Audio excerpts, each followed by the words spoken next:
बिहार की सियासत में तूफान आ रहा है। 4 धुरंधर, 243 सीटें और एक बड़ा दाव। क्या एनडीए और महागठबंधन का गणित बिगाड़ देंगे ये नए खिलाड़ी? आखिर कौन बनेगा बिहार का सिकंदर? चलिए खोलते हैं इस सियासी खेल की हर परत। नमस्ते दोस्तों, स्वागत है हमारे चैनल न्यूज भारत 99 पर। बिहार विधानसभा चुनाव 2025 की गहमागमी ने पूरे देश का ध्यान खींच लिया है। जहां एक तरफ एनडीए और महागठबंधन सीट बंटवारे की जुगत में लगे हैं, वहीं दूसरी ओर 4 ऐसे सियासी सूरमा मैदान में उतर आए हैं जिन्होंने ऐलान कर दिया है कि वो बिहार की हर एक सीट यानी 243 सीटों पर ताल ठोकेंगे। ये है चिराग पासवान, पुष्पम प्रिया चौधरी, प्रशांत किशोर और शिवदीप लांडे। लेकिन सवाल यह है, क्या ये चारों मिलकर बिहार की सियासत का खेल पलट देंगे या ये सिर्फ शोर है?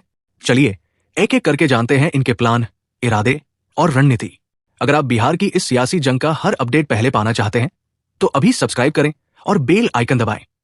पहले बात करते हैं चिराग पासवान की, जो बिहार की सियासत में एक बड़ा दाव खेल रहे हैं। लोक जनशक्ति पार्टी रामविलास के नेता और केंद्रीय मंत्री चिराग ने आरा की रैली में ऐलान किया, मैं बिहार की 243 सीटों पर चुनाव लड़ूंगा। उनका नारा है बिहार फर्स्ट, बिहारी फर्स्ट, और वो खुद भी विधानसभा चुनाव में उतरने के मूड में दिख रहे हैं। लेकिन दोस्तों, ये बात इतनी सीधी नहीं है। चिराग एनडीए के हिस्सा है और उनके इस बयान ने गठबंधन के भीतर हलचल मचा दी है। सूत्रों की माने तो चिराग 70 सीटों की मांग कर रहे हैं, लेकिन एनडीए उन्हें 30 से 35 सीटें देने के मूड में है। 2020 में चिराग ने जेडीयू के खिलाफ बगावत कर 35 सीटों पर वोट काटे थे, जिससे नीतीश कुमार की पार्टी को नुकसान हुआ। क्या इस बार भी चिराग नीतीश को चुनौती देंगे या ये सिर्फ सीट बंटवारे में दबाव बनाने की रणनीति है? चिराग की ताकत है उनकी पासवान वोट बैंक और युवाओं में लोकप्रियता। लेकिन क्या वो अकेले 243 सीटों पर संगठन खड़ा कर पाएंगे या फिर बीजेपी के साथ मिलकर कोई बड़ा गेम खेल रहे हैं? आप क्या सोचते हैं? कमेंट में जरूर बताएं। अब बारी है पुष्पम प्रिया चौधरी की, जिन्होंने 2020 में अपनी प्लूरल्स पार्टी के साथ बिहार की सियासत में एंट्री मारी थी। उस वक्त वो चर्चा में तो खूब रही, लेकिन उनकी पार्टी को कोई सीट नहीं मिली। अब 2025 में वो फिर से पूरे दमखम के साथ मैदान में है। पुष्पम ने साफ कहा, हम 243 सीटों पर अकेले लड़ेंगे, कोई गठबंधन नहीं। उनका दावा है कि बिहार को नया नेतृत्व चाहिए और वो इसे देने के लिए तैयार है। पुष्पम की रणनीति है युवा और शिक्षित वोटरों को टारगेट करना। वो सोशल मीडिया पर एक्टिव है और बिहार के लिए लंदन मॉडल जैसे बड़े बड़े वादे करती है। लेकिन सवाल यह है, क्या बिहार की जनता उनके साथ जुड़ेगी? 2020 में उनकी पार्टी का वोट शेयर सिर्फ 0.2% था। क्या इस बार वो कोई करिश्मा दिखा पाएंगी या फिर ये सिर्फ सियासी शोर है? अब बात करते हैं प्रशांत किशोर की, जिन्हें लोग पीके के नाम से जानते हैं।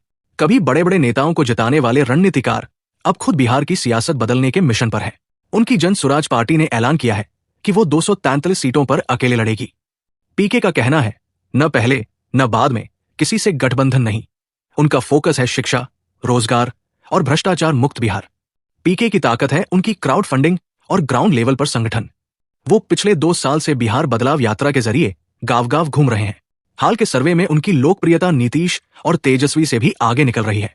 लेकिन दोस्तों, पीके की सबसे बड़ी चुनौती है चुनावी मैदान में उतरने का अनुभव। क्या वो अपने वादों को वोट में बदल पाएंगे या फिर जनसुराज सिर्फ एक प्रयोग बनकर रह जाएगी? चौथा नाम है शिवदीप लांडे का, जो पूर्व आईपीएस अधिकारी हैं और अब हिंद सेना पार्टी के जरिए सियासत में कदम रख रहे हैं।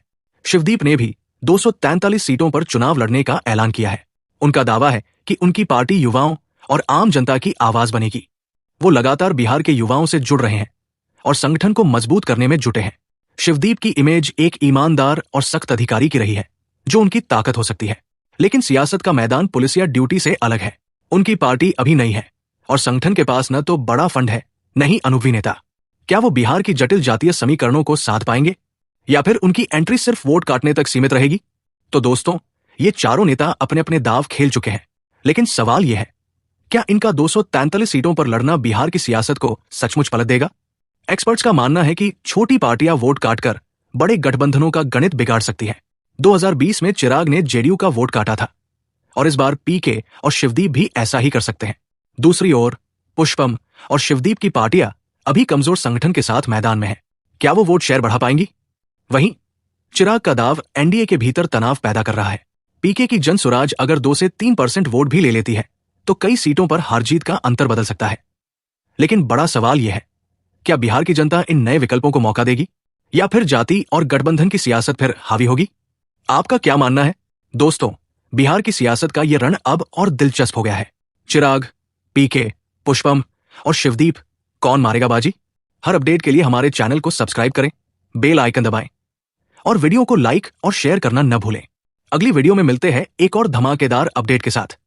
तब तक जय हिंद, जय बिहार।